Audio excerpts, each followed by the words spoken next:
नमस्कार मित्रों।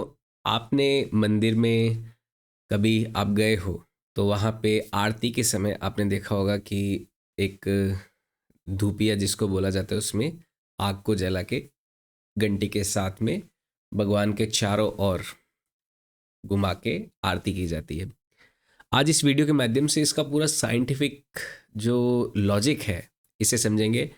और आज का ये वीडियो बनाने का जो उद्देश्य है वो इसका कारण ये है कि कल मैं एक संस्थान चलाता हूँ रामानुजन, उसका एनिवर्सरी था, सेकेंड एनिवर्सरी। तो उस सेकेंड एनिवर्सरी को मनाने के लिए केक काटने की बजाय मैंने घंटी और धूपिए का सहारा लेते हुए वहाँ पर आरती की अपने बच्चों के साथ, अपने स्टाफ के साथ में। तो इस तरह से कुछ मैंने आरती को परफॉर्म किया। आप देख सकते हो धूपिया में आग जल रही है और घंटी भी है। केक वगैरह काटना, गुब्बारे फुला के फोड़ना या फिर वो जो आज तक कल सेलिब्रेशन के तरीके होते हैं उनको ना यूज़ करते हुए मैंने यहाँ पे सिंपली जो आग जला के और घंटी का सहारा लेते हुए माँ सरस्वती की वंदना की, आरती की और सभी बच्चों को, सभी मेरे स्टाफ मेंबर्स को इसके साथ जोड़ा। तो आज मैं इस वीडियो के माध्यम से आपसे ये डिस्कस करने वाला हूँ कि भाई ये जो कॉन्सेप्ट है, ये आग का, जो आग जलाना या फिर आरती करना, ये है क्या। और मैंने इस प्रोसेस को कल क्यों किया, बजाय इसके कि जो कन्वेंशनल हमारे आजकल सोसाइटी में तरीके चलते हैं, केक काटना या फिर गुब्बारे फुला के फोड़ना, वैसा वैसा। तो मित्रों, सबसे पहली बात तो मैं अपना ये व्यक्तिगत पहले तो बात बताता हूँ कि मैंने ऐसा क्यों किया। जैसे मान लो मैंने इस संस्था की जब शुरुआत की थी आज से 2-3 साल पहले, तो जब ये शुरुआत हुई थी उस समय सबसे पहले मेरे माइंड में एक थॉट आया होगा। जब भी कोई अपन काम की शुरुआत करते हैं तो उस काम की शुरुआत कैसे होती है, एक थॉट से होती है। और ठीक वैसे ही किसी आग की शुरुआत कैसे होती है, एक चिंगारी से होती है। समझ रहे हो इस बात को, दोनों में सिमिलैरिटीज़ है। जब भी हम कोई कार्य को शुरुआत करते हैं और उस आगे बढ़ते हैं और जो यज्ञ करते हैं या फिर कोई आग जला के आग की स्तुति करते हैं, तो दोनों में सिमिलैरिटीज़ पाई जाती है। स्टार्टिंग दोनों की चिंगारी से होती है। कोई भी काम की शुरुआत होती है तो वो एक दिमाग में किसी काल्पनिक वैचारिक चिंगारी से होती है। उस चिंगारी से एक अंदर एक फायर, एक उत्साह जागता है। उस उत्साह के साथ हम बाहर दुनिया में जब प्रयास की आहुति देते हैं, जैसे आपने देखा होगा, जैसे इस धूपिए को करते समय, जब इस अलाव को करते समय इसमें चिटकी, इसमें कपूर, घी, तिल, इनका यूज़ किया जाता है। ये होती है आहुति।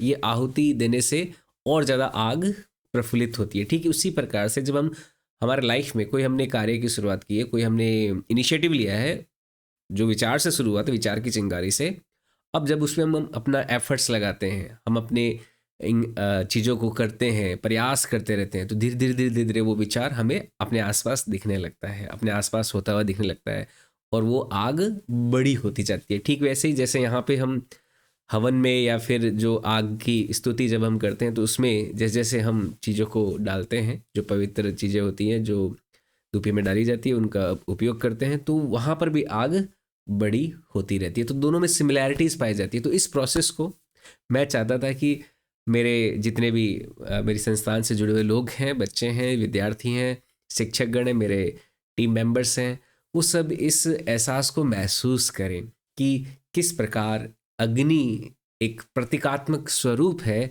किसी भी प्रक्रिया की शुरुआत का और उसके बड़े होने का। ये जो भी मतलब संस्थान जैसे ही बड़ा होता है, जो भी कार्य बड़ा होता है, जिस काम को हम कर रहे होते हैं, तो हम उसे जब अपने आसपास अलाइव देखते हैं तो हमें एक अग्नि जैसा प्रतीत ही होता है कि वो अग्नि धीरे धीरे बढ़ रही है जैसे जैसे हम उसमें आहुतियाँ दे रहे हैं। और एक और बात यहाँ पे कि भगवान के आगे स्तुति क्यों की जाती है, इसको भी आप समझना ध्यान से। बहुत ही इंटरेस्टिंग कंसेप्ट आपके साथ में शेयर करने वाला हूँ। मित्रों, मैंने आपको कुंडलियों के बारे में दूसरे वीडियो में बताया है। अगर आपको नहीं पता हो कि हमारे बॉडी में कई ऊर्जा केंद्र होते हैं जिन्हें कुंडलियाँ कहा जाता है। इन कुंडलियों में हमारे जीवन के अलग अलग इमोशंस जो होते हैं वो जुड़े हुए रहते हैं। जैसे एग्जाम्पल के तौर पर जो हार्ट रीजन है, अनहटा चक्र जिसे कहते हैं, जिसमें हमारी जो लव इमोशंस है, हमारी जो प्रेम के भाव होते हैं वो यहाँ पर होते हैं। जैसे गले में जो करुणा होती है, दया होती है, जो रूंदना होता है गले में, जब रुंदासी सी आती है, उस तरह के भाव यहाँ के ऊर्जा केंद्र में केंद्रित रहते हैं। ये मैंने एक अलग कुंडलिनी जागृति के वीडियोस में बना रखे हैं, आप उसे देख सकते हो।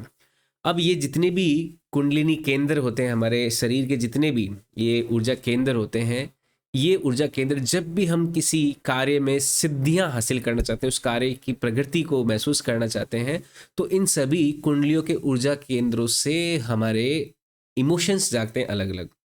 कभी हमारे अंदर हैप्पीनेस का इमोशन जाएगा, कभी डर का इमोशन जागेगा, कभी एक्साइटमेंट का जागेगा। तो इस तरह से जितने भी हमारी कुंडलियां हैं, हमारे जो ऊर्जा के केंद्र है शरीर में, वो सारे हमारे इमोशंस को कंट्रोल करती है, जो हम बाहर की एक्टिविटीज़ में करते समय काम में लेते हैं।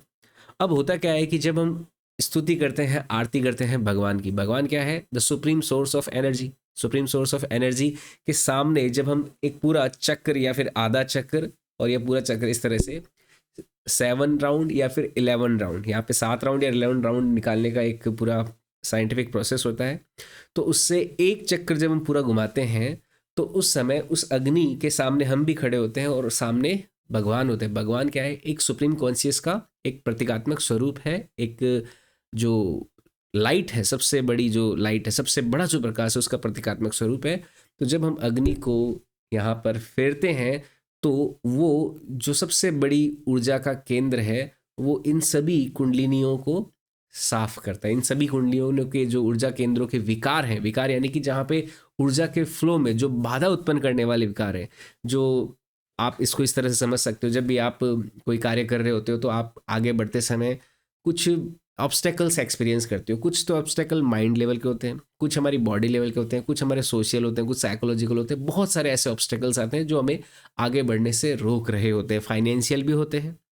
तो ये सारे ऑब्स्टेकल्स जो होते हैं वो इन ऊर्जा केंद्रों के प्रवाह को रोकने वाले होते हैं, ब्लॉकेजेस होते हैं। उन ऊर्जा केंद्रों के प्रवाह को सुगमित रूप से, संचारित रूप से सरल करना अगर चाहते हैं हम, तो जैसे ही हम स्तुति करते हैं, जैसे हम अग्नि से आरती करते हैं भगवान की, तो सारी ऊर्जा हमारे इन जितने भी ऊर्जा केंद्रों के जो ऑब्स्टेकल्स हैं उनको दूर कर देती है, और हम एक पॉजिटिविटी हमने अंदर एक्सपीरियंस करते हैं। उस पॉजिटिविटी का तात्पर्य क्या है कि वो जो अलाव, जो चेतना आपने एक चिंगारी के साथ में अपने अंदर शुरू की थी, वो अब एक बहुत बड़े सकारात्मक ऊर्जा का रूप ले चुकी है। अब उसी सकारात्मक ऊर्जा से जब हम अपने कार्य करते हैं, हम जो भी हमने इनिशिएटिव ले रखा है उसमें हम एफर्ट्स लगाते हैं, तो वो प्रफुल्लित होता है, वो आगे बढ़ता है, वो और बड़ी एक अग्नि का स्वरूप लेने लगता है। तो ये पूरी प्रक्रिया है, साइंटिफिक है, लॉजिकल है, आध्यात्मिक है, और पूरी तरह से मन के स्तर से भी गहरे जो हमारी संवेदनाएं हैं वहाँ तक काम करने की प्रक्रिया है, अग्नि के माध्यम से ईश्वर की स्तुति करना। तो उम्मीद करता हूँ ये वीडियो आपको अच्छा लगा होगा। कमेंट सेक्शन में अपनी राय जरूर दें। बहुत बहुत धन्यवाद मित्रों। जय हिंद, जय भारत।